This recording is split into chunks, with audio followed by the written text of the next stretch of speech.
कायरा! मागून विशाखाची हाक ऐकून कायरा थांबते आणि हाकेच्या दिशेने वळून बघते. विशाखा तिच्या दिशेने आपली बॅग आणि ओढणी सांभाळत धावत परत येते. हळू हळू श्वास घे जरा. काय झाले?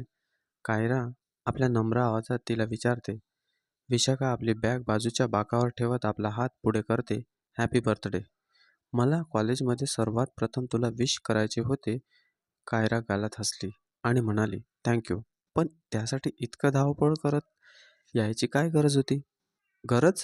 अरे, मी अजून 2 सेकंद उशीर केला असता तर बहुतेक साऱ्या कॉलेजचे विश करून झाले असते तुला. चल काहीतरीच, असे म्हणत दोघी लेक्चरला बसतात. कायरा जणू एक अप्सरा. निळे डोळे, काळे केस, चॉकलेटी त्वचा. हसली की गालावर एक खोल खळी पडायची.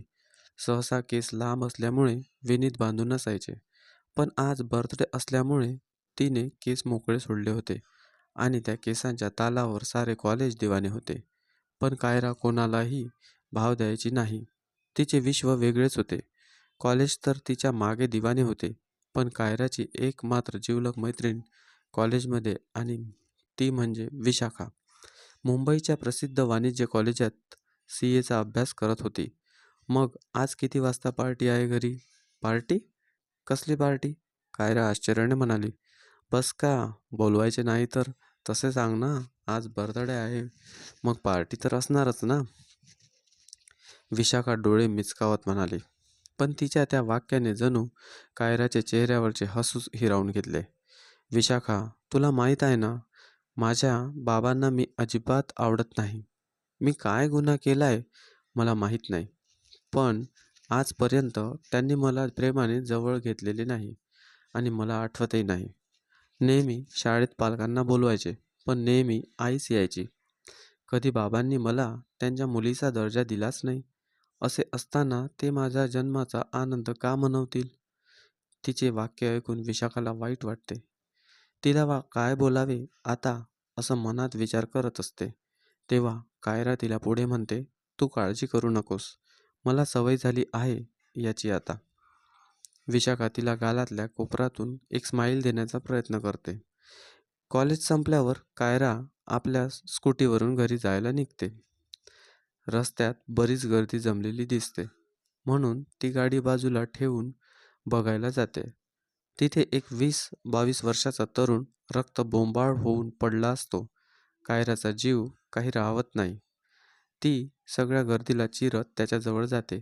कोणी ॲम्ब्युलन्सला बोलवा, फोन करा, ती विनंती करते. पण सर्व लोक फक्त उभे राहून तमाशा बघतात.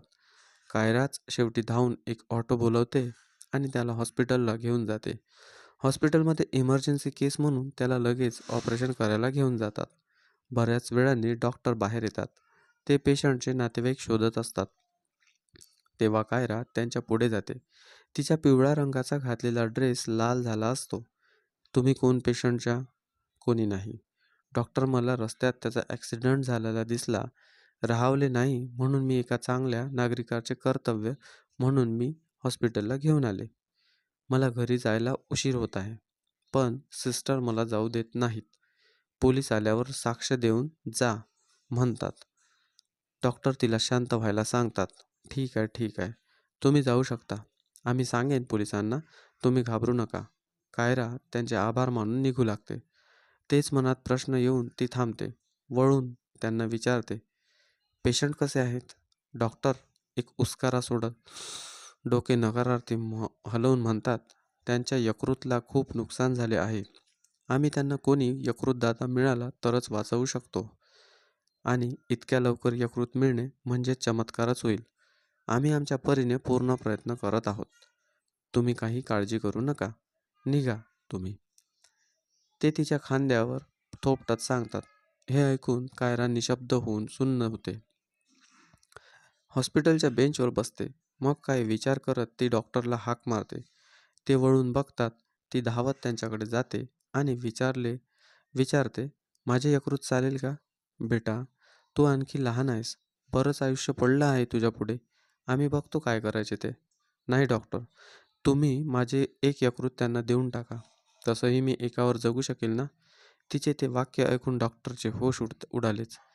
बेटा, माणसाला एकच यकृत असते. नाही डॉक्टर, 2 असतात. ती त्यांच्याशी वाद घालू लागते. डॉक्टरही गोंधळतात, की हिला कसे समजावावे की 2 किडनी असते, यकृत एकच असते. किडनी म्हटल्यावर कायराच्या डोक्यात प्रकाश पडतो. ओह! Sorry doctor. ते काय झाले, माझे सायन्स विषय नाही ना. माझा जरा गोंधळ उडाला. पण मग यकृत एकच असते, तर मग कोण का देईल आपली यकृत? कायराला प्रश्न पडतो. म्हणूनच शक्यतो मृत लोक त्यांनी आपली यकृत दान केली असते. आम्ही त्यांच्याशी मॅच करून बघतो. पण खूप मोठी लाईन असते. आता जिवंत लोकांचे यकृत प्रत्यारोपण करता येते. ते ऐकून कायरा चक्रावते. म्हणजे एक जीव वाचवण्यासाठी तुम्ही दुसऱ्याचा जीव घेता? नाही, नाही. मानव शरीरात यकृत हा एकच असा अवयव आहे जो की परत स्वतः वाढू शकतो. म्हणून दात्याकडून आम्ही 60% परत काढून घेतो. रुग्णात प्रत्यारोपण करतो. आता अच्छा, आता कळलंय. माझं यकृत घ्या ना, पण त्यांना वाचवा. कायरा विनंती करत म्हणते. असे इतके सोपे नसते. आम्हाला टेस्ट करावे लागतात आणि मॅच झाले तरच आम्ही करू शकतो प्रत्यारोपण. हो, मग चला ना, करूया टेस्ट. कायरा अधीर होत म्हणते. त्यासाठी तू 18 वर्षाची वर हवीस. काय योगायोग आहे डॉक्टर. आज माझा 18वा वाढदिवस आहे. प्लीज लवकर चला. कुणाचा जीव धोक्यात आहे. डॉक्टर तिचे हे बोलणे ऐकून टेस्ट करायला तयार होतात. टेस्टचे निकाल यायला वेळ असतो. कायरा हॉस्पिटलमध्येच बसून असते. तिला विशाखाचा फोन येतो. कायरा, संध्याकाळी 6 वाजता CCDला भेटू. मला शक्य नाही विशाखा. ए, काय भाव खातेस ग तू? तुझा 18वा वाढदिवस साजरा करू आपण. एवढं ऐकून कायराच्या डोळ्यात पाणीच येते आणि तिचा आवाजही रडवलेला होतो. काय झालं कायरा? तू का रडत आहेस? कुठे आहेस तू? कायरा तिला झालेला प्रकार सांगते आणि कळवळते की अजून ती हॉस्पिटललाच आहे. विशाखा तिला तिथे येऊन पोचते म्हणून सांगते. टेस्टचे निकाल सकारात्मक येतात, ज्याने डॉक्टरांनाही नवीन उमेद मिळते. ते कायराजवळ येतात आणि सांगतात, अभिनंदन, तुमची टेस्ट सकारात्मक आलेत. आपण तुमची यकृत घेऊ शकतो. प्रत्यारोपणाला फक्त एक अडचण आहे. तुम्हाला 1,00,000 ॲडव्हान्स जमा करावा लागेल हॉस्पिटलला. तेव्हाच आम्ही केस पुढे घेऊ शकतो. कायरा विचारात पडते. 1,00,000 कुठून आणायचे? विशाखाही आली असते. दोघे एकमेकींच्या तोंडाकडे बघतात. कायरा रिसेप्शनला जाऊन आपल्या गळ्यातील सोन्याची चैन जमा करत त्यांना म्हणते, सध्या आमच्याकडे पैसे नाहीत. मी उद्यापर्यंत पैसे जमा करते. तोपर्यंत ही चैन ठेवा आणि ऑपरेशन सुरू करा. आजच. आईने दिली आहे ना तुला. तुझ्या बर्थडे गिफ्टला, विशाखा म्हणाली. चैन काय? कधीही मिळेल. पण गेलेला जीव कधीच थोडी मिळवता येईल. कायरा विनासंकोच त्यांना आपली चैन देत म्हणाली. डॉक्टर तिचे ते वागणे पाहून खूप प्रभावी होतात. ऑपरेशन यशस्वीरित्या पार पडते. कायरालाही स्टिचेस लागते. डॉक्टर तिला 1 दिवस हॉस्पिटलमध्येच थांबायला सांगतात. पण ती काही कारणे देऊन ती घरी निघून येते. रस्त्यात विशाखा तिला म्हणते, कायरा, तुझा 18वा बर्थडे तर जगावेगळा झाला यार. कोणाचा तरी जीव वाचवलास तू आज. हो ना, मला खूप भारी वाटतंय. आपण एखाद्याचा जीव वाचवू शकतो. ती गोड हसते आणि तिच्या गालावरची खळी अजूनही उठून दिसते. विशाखा तिला घेऊन तिची गाडी घरी सोडते. घरी तिची आई तिची वाट पाहत असते. तिला असं रक्तबंबाळ ड्रेसमध्ये बघून त्या अजूनच घाबरून जातात. कायरा, बाळा काय झाले? तू ठीक आहेस ना? आई मी ठीक आहे. काही नाही झाले. मग विशाखा का आली तुला सोडायला? तू का नाही गाडी चालवली? बोलता बोलता त्यांचा हात तिच्या स्टिचेसला लागतो, ज्याने ती कळवळते. काय झाले कायरा? त्यांना कायरा व विशाखा शेवटी सर्व हकीकत सांगते. तिचे बाबाही तिथे आले असतात. तोवर ते सर्व ऐकून कपाळी हात मारून बसतात. झाले. ह्या मुलीला आम्हाला कळवावेसे पण वाटले नाही. इतका मोठा निर्णय स्वतःच घेऊन टाकला. आता कोण लग्न करणार हिच्याशी? मालती, तुझ्याशी बोलतोय मी. कोणीच उत्तर का देत नाही? हे बघून बायको आपल्या बायकोकडे नजर रोखून रागारागाने बघत असतात. आजपर्यंत मी मेली की जिवंत आहे याची कोणालाही पडली नव्हती. आज लग्नाची काळजी कुठून आली? कायरा एका झटक्यात उठून तिथून निघून जाते. विशाखाला काय करावे कळत नाही. ती तिकडे बघते आणि मी निघते असं सांगून निघून जाते. सर्व काही शांत झाल्यावर मला ती कायराच्या खोलीत जाते. मालती कायराच्या खोलीत जाते. कायरा, चल जेवून घे बघू. कायरा भिंतीकडे तोंड करून झोपली असते. त्या तिला आपल्याकडे वळायला लावतात, ज्याने तिला टाक्यांना ताण पडतो आणि ती कळवळते. आई गो, सॉरी बेटा, माझ्या लक्षातच नाही राहिले. चल जेवण करून घेऊ. नाहीतर सांग मला, मी इथेच घेऊन येते तुझे जेवण. त्या असे म्हणत ताट आणायला निघून जातात. लगबगीने ते गरम गरम जेवण ताट घेऊन येतात आणि तिला उठून बसवतात. 2 घास पोटात गेले म्हणजे बरं वाटेल. सकाळपासून काही खाल्लंस की नाही? त्या तिला हसवण्याचा प्रयत्न करतात. हळूहळू ती त्यांना प्रतिसाद देऊ लागते. कसलं धाडस केलं गं एवढं? एकटीने त्याला नेलंस काय? आपली चैनही देऊन टाकलीस. चैन दे, चैनचे जाऊ दे, पण यकृतही देऊन आलीस.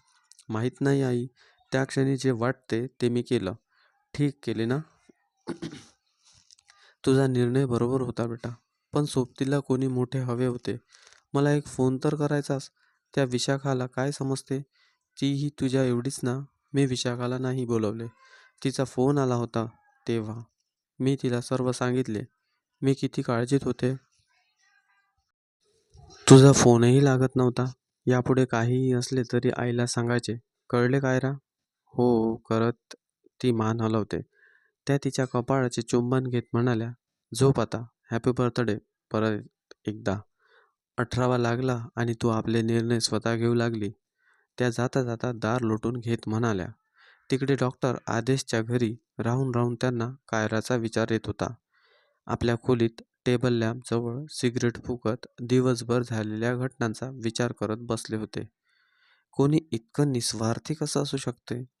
चांगले नागरिकच तर बरेच असतात, पण जे रुग्णाला हॉस्पिटलला घेऊन येतात, पण त्यांच्यासाठी आपली यकृत दिले तिने, आणि पैसे नाहीत म्हणून स्वतःची नवीन आईने गिफ्ट केलेली सोन्याची चैनी दिली.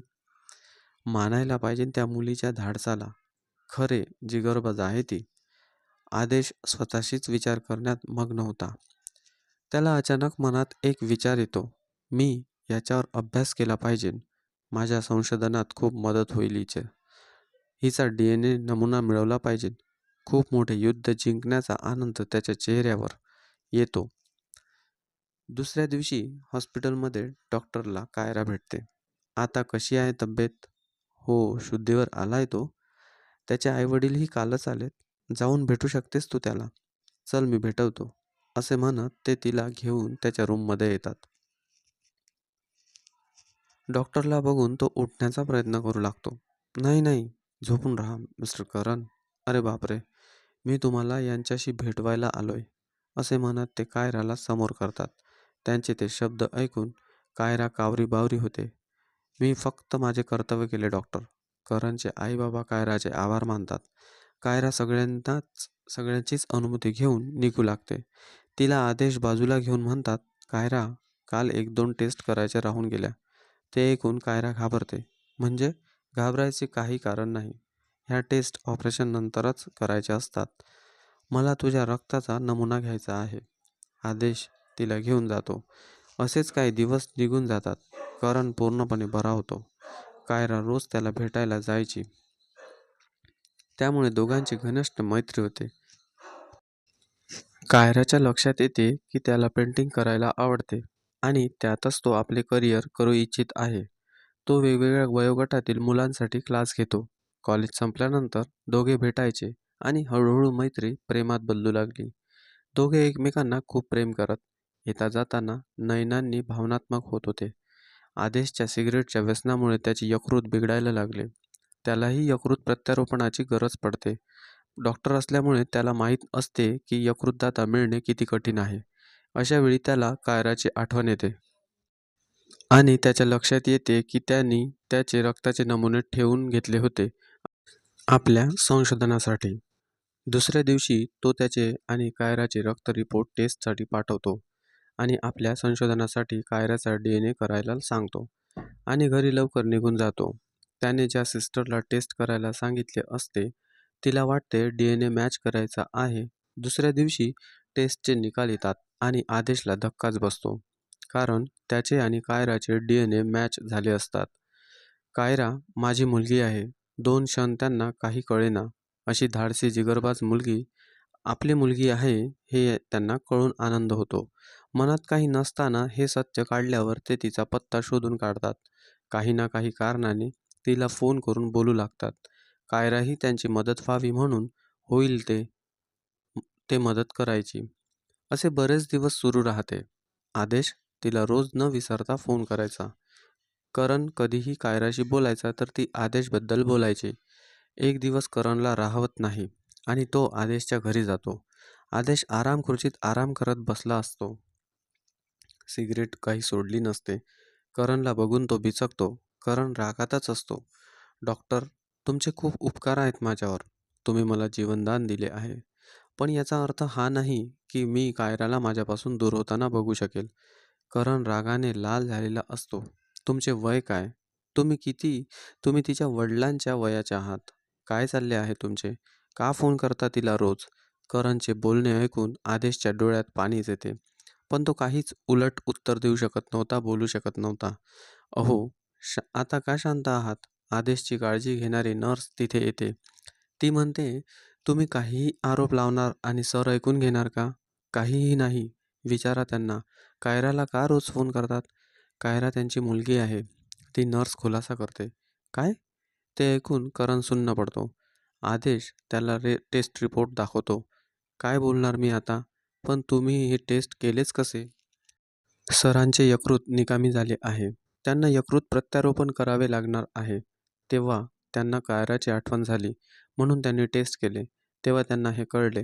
काय? यकृत निकामी झाले? करणला धक्का बसतो.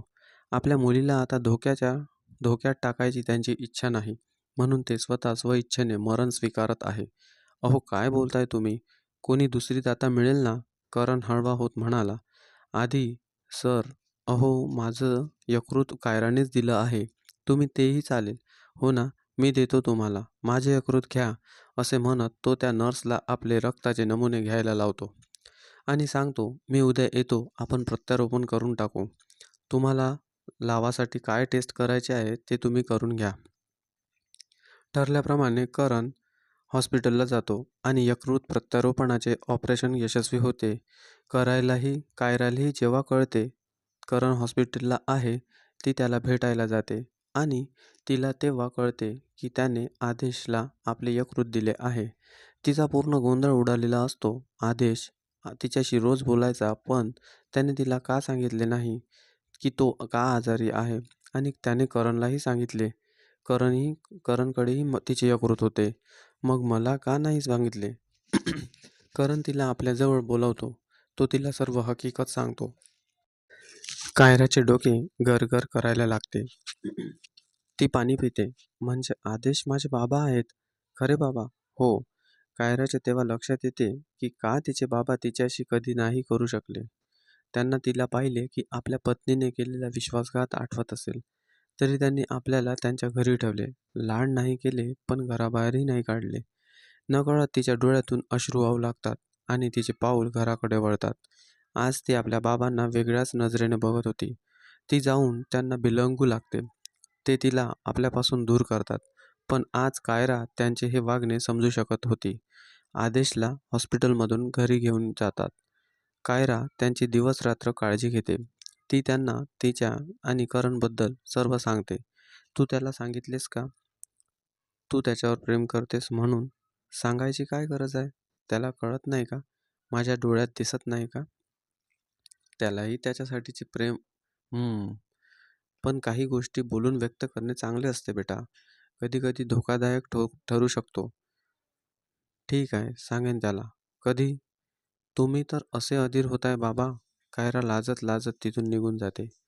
आदेश ही प्रसन्न असतो. त्याच्या मनात येते दोघे लग्न करणारच आहेत, तर त्यांच्या सर्व टेस्ट करून घेतो. कायराचे रक्ताचा नमुना तर त्याच्याकडे असतोच आणि त्या दिवशी करणनी आपल्या रक्ताचे नमुने दिलेच होते. तो दोन्ही लॅबमध्ये पाठवतो.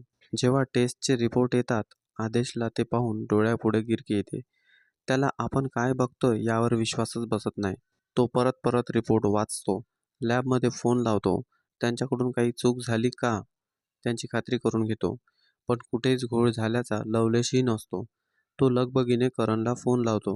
हॅलो करण, अरे मला तुला खूप महत्त्वाचं बोलायचं आहे. बोला ना डॉक्टर साहेब, काय झाले? अरे, कायरा भेटली का तुला? नाही, कालपासून आम्ही नाही भेटलो. आज भेटणार आहोत संध्याकाळी. अच्छा, काही काम होते का तिच्याशी? हे बघ, आज भेटायच्या वेळी ती तुला आपल्या मनातल्या भावना सांगेल. मनातल्या भावना? अरे वेड्या, प्रपोज करेल. करेल काय बोलताय काका? म्हणजे मी सुद्धा छान तयारी करायला पाहिजे. नाही, तयारी नाही. तयारी करायची आहे तर तिचं प्रपोजल नाकारायची कर. काय? काय बोलताय काका तुम्ही? करणचा गोंधळ उडालेला होता.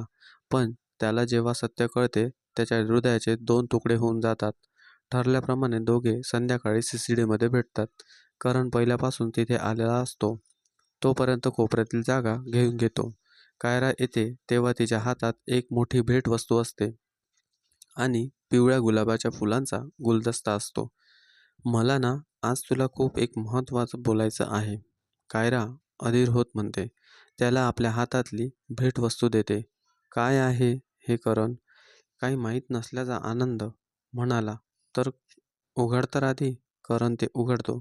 कायरानी त्याचे कॅनव्हासवर स्केच रंगवले असते आणि त्याच्या बाजूला एक कविता लिहिलेली असते. आयुष्यभर हसवेन तुला, पण मला कधी रडवून जाऊ नकोस. काळजी घेईन तुझी जीवापाड, पण मला वाऱ्यावरती कधी सोडून जाऊ नकोस. शेवटच्या श्वासापर्यंत साथ देईल तुझी, पण मला अर्ध्यात सोडून जाऊ नकोस. तुझ्यासाठी आयुष्य देऊन टाकेन, पण प्लीज मरण्या अगोदर मरण देऊन जाऊ नकोस. करणचे वाचून संपायच्या आत कायरा त्याला म्हणते, तुझे उत्तर काय आहे मला माहीत आहे. तरी मी दोन्हीची तयारी करून आली आहे. तुझा जर होकार असेल तर हे कॅनव्हास आज घरी घेऊन जा, आणि नकार असेल तर मला आपली मैत्री अशी जपायचीच आहे. हे पिवळे गुलाब आणलेत मी तुझ्यासाठी, आपल्या मैत्रीसाठी. करण 2 मिनिट स्तब्धच राहतो. त्याला काय बोलावे कळेना. तो हातातला कॅनव्हास खाली ठेवतो आणि पिवळे गुलाब हातात घेऊन तिथून निघू लागतो. कायरा त्याचा हात धरते, त्याला थांबवते. खरंच तू माझ्यावर प्रेम नाही करत का? का नाही आवडत मी तुला? डबडबल्या डोळ्यांनी करण म्हणतो, मी तुझ्यावर जीवापाड प्रेम करतो, पण आपल्या नात्याला नाव नाही देऊ शकत. कायरा आपल्या नात्याला शेवटची पायरी यापुढे नाही चढू शकत. प्रेम करतोस पण स्वीकारू शकत नाही. मला काहीच कळत नाही आहे. का नाही नाव देऊ शकत आपण आपल्या नात्याला? कायरा त्याच्या नजरेत नजर रोखून बघत म्हणाली, कारण आपल्या नात्याला आधीच एक नाव आहे. मी तुझा. करण अडखळू लागतो, पण परत हिंमत करून एकत्रित करून म्हणतो, भाऊ आहे. काय? गंमत करायची एक लिमिट असते, कायरा चिडून म्हणाली. मी खरं बोलतोय. करणचे डोळे रडून लाल झालेले. विश्वास नाही बसत तर तू तू विचार तुझ्या बाबाला. नाही, आपल्या बाबाला, सख्ख्या बाबाला, आदेशला. डॉक्टर आदेशला? करण तेवढे बोलून तिथून निघून जातो. कायरा तिथेच स्तब्ध होऊन बसते. काय ऐकले आपण? खरं ऐकले मी? हे सर्व काहीही खरं घडतंय. स्वतः सावरून ती रागारागाने स्कूटी काढून घरी जायला निघाली. घरी जाऊन सरळ आपल्या रूममध्ये जाते आणि उशी डोके कोंबून रडू लागते. तिला असे तावातावात घरी आलेले बघून मालती तिच्या मागे मागे जाते. काय झाले? खोदून खोदून विचारते. काय झाले कायरा? कायरा काहीच बोलत नाही. अगं मला सांगणार नाही तर कळणार कसं काय झाले मला? ते तिच्या केसावर हात फिरवत म्हणाली. कायराला स्वतःचा राग आला होता. ती चिडून उठून बसते. रागात आपले केस बांधते. आई, मला माहीत आहे बाबा माझ्याशी परक्यासारखे का वागतात. मला माहीत आहे ते माझे खरे बाबा नाही, पण तू ठीक नाही केलंस. मला नाही माहीत का तू तुझे असे का केले. तू मला घरी का आणलेस? मग करणला का नाही आणलेस? करण? कोण करण? मालतीला कायरा काय बोलते काही उमजेना. तुझा मुलगा करण. हो, तुला त्याचे नाव कसे माहीत असणार? तू जर त्याला टाकून दिलं असेल कुठल्या कचऱ्याच्या कुंडीत. कायरा काय बोलतेस? मनाला येईल ते बरळू नकोस. बोलू नको तर काय करू आई? आज तुझ्यामुळे मी आणि करण लग्न करू शकत नाही. तू जा ना, मला नाही बोलायचे आहे तुझ्याशी. बाबा बरोबरच आहेत. मी नाही कोणाच्या प्रेमाच्या लायकीची. का असे केले? कायरा परत रडू लागते. मालतीला ती काय बोलत आहे काही कळत नाही. कायरा बेटा, प्लीज मला नीट सांग, काय झाले आहे? काय तांडव करतेस? ती समजण्याच्या स्वरात तिला विचारते. कायरा आदेशला फोन लावतो आणि त्याला ताबडतोब घरी यायला सांगते. फोन ठेवत म्हणते, सर्व काही सांगते. एकदाच सर्व मोक्ष लावते, असे म्हणत ती करणलाही घरी बोलवून घेते. आदेश आणि करण दोघेही घरी आल्यावर ती आईला संबोधून म्हणते, आई, यांना तर तू ओळखतेस. ते आदेशकडे बोट दाखवून म्हणते, आणि हा तुझा मुलगा करण. मी का ओळखेन यांना कायरा? मी नाही ओळखत यांना. आणि मी हा माझा मुलगा कसा काय? आई, हे माझे खरे बाबा, माझेच नाही तर करणचे सुद्धा. आणि तू यांना ओळखत नाहीस? कायरा प्रश्नचिन्ह भरलेल्या नजरेने तिच्याकडे बघत म्हणते. आदेश आपल्या खुर्चीतून उठतो आणि कायराला एक मुस्काटात मारतो. ही पद्धत आहे का आपल्या आईशी बोलायची? मी तुला समजदार धाडसी समजत होतो. आदेश आपल्या रागावर नियंत्रण करत म्हणाला. तू माझी मुलगी आहेस, करण माझा मुलगा आहे. यात ना तुझ्या आईची चूक आहे ना दुसऱ्या कोणाची. तुम्ही माझी मुलं आहात, हो हे सत्य आहे. पण तुमच्या आईने तोंड काळं केलं म्हणून नाही, तर तुम्ही टेस्ट ट्यूब बेबी आहात म्हणून. कायरा आणि करण तोंड उघडून आदर्शचे बोलणे ऐकत होते. मी माझ्या तारुण्यात एक शुक्राणुदाता होतो. शिक्षणाचा खर्च भागवण्यासाठी घर खर्च मिळावा म्हणून मी हे करायचो. पण मला माझे शुक्राणू कोणाला दिलेत हे माहीत नव्हते. तुम्ही माझे मुलं आहात हे ज्या क्षणी तुम्हाला कळले त्याच क्षणी मलाही कळले. सगळा गोंधळ मालतीच्या लक्षात आला. ती पुढे काय झालं म्हणाली. बेटा, मी आणि तुझे बाबा दोघे मूल व्हाव म्हणून आम्ही खूप प्रयत्न करत होतो. पण काही यश आले नाही. मग काही टेस्ट केल्यावर लक्षात आले की तुझ्या बाबांचे शुक्राणू खूप कमजोर आहेत, ज्यामुळे मी कधीच आई होऊ शकणार नव्हती. तेव्हा आम्ही खूप निराश झालो. मी तर फार खचूनच गेली होती. मला निराश बघणे तुझ्या बाबांना सहन झाले नाही. त्यांनी डॉक्टरांना काहीतरी उपाय सांगायला सांगितले. ते म्हणाले की मी आई होऊ शकते, पण परपुरुषाच्या शुक्राणूंनी. ही बातमी जितकी तुझ्या बाबांसाठी धोकादायक होती, ती त्याहून अधिक माझ्यासाठी सुद्धा होती. पण माझ्या प्रेमासाठी तुझे बाबा तयार झाले आणि त्यांनी मलाही तयार केले. खूप प्रयत्नानंतर IVFद्वारे तू आमच्या जीवनात आलीस.